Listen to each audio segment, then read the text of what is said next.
To play a giant pipe organ, you need a sure-fingered and sure-footed expert with plenty of style, like the one our Tracy Smith has discovered.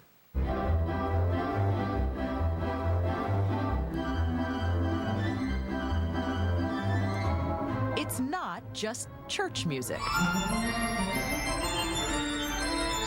It's the sound of a pipe organ in flight.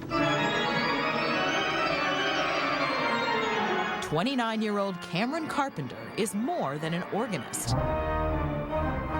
He's a showman, from his glittering white shirt right down to his sequined shoes.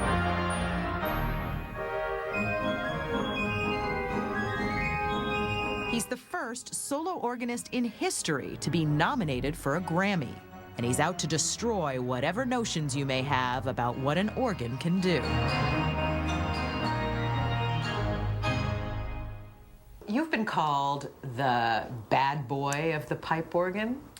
Well, maybe it's a little cliche, but if nobody else is going to claim this, I would.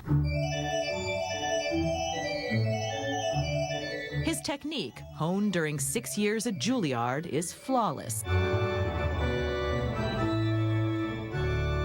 Under his feet, the pedals almost become another keyboard.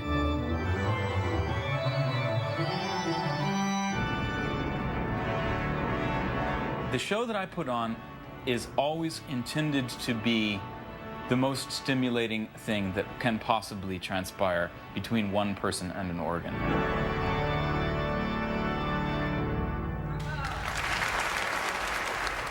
Raised and homeschooled in rural Pennsylvania, young Cameron would spend days at his family's second-hand organ, and as a teen, studied classical music almost obsessively.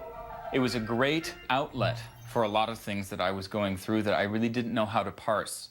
And I simply channeled it into my work. All those hormones and everything like that? Hormones and everything like that. Out of the spotlight, life is pretty Spartan. Let's try this. Carpenter shares a small New York studio with his cat, Kitty Ball. And by the way, we've rehearsed this scene every single day.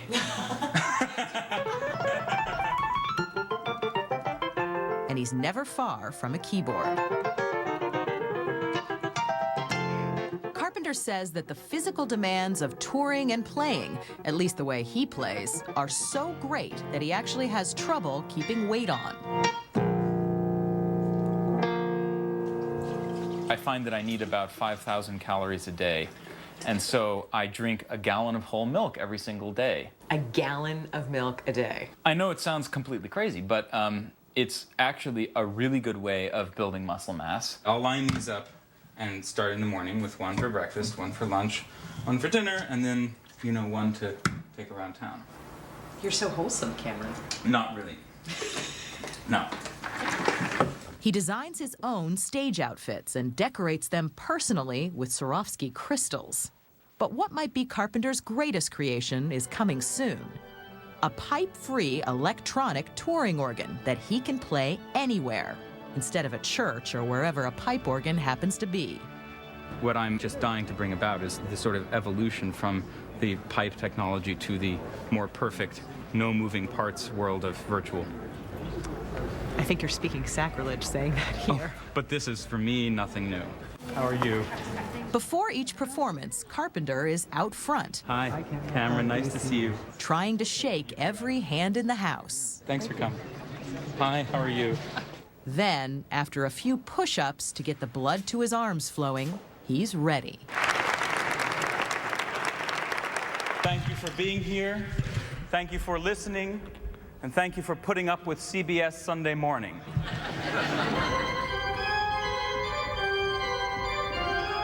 The outfits and the attitude have ruffled a few feathers among organ purists. But Cameron Carpenter says he doesn't care if people look down their noses, as long as they look. If any organist or classical purist wants to take issue, just please make sure that they can contact the local media first so that we can have the cameras and, if possible, the police and fire department there to try to quell any violence that may break out. You don't care, in other words. I mean, it's all a great celebration.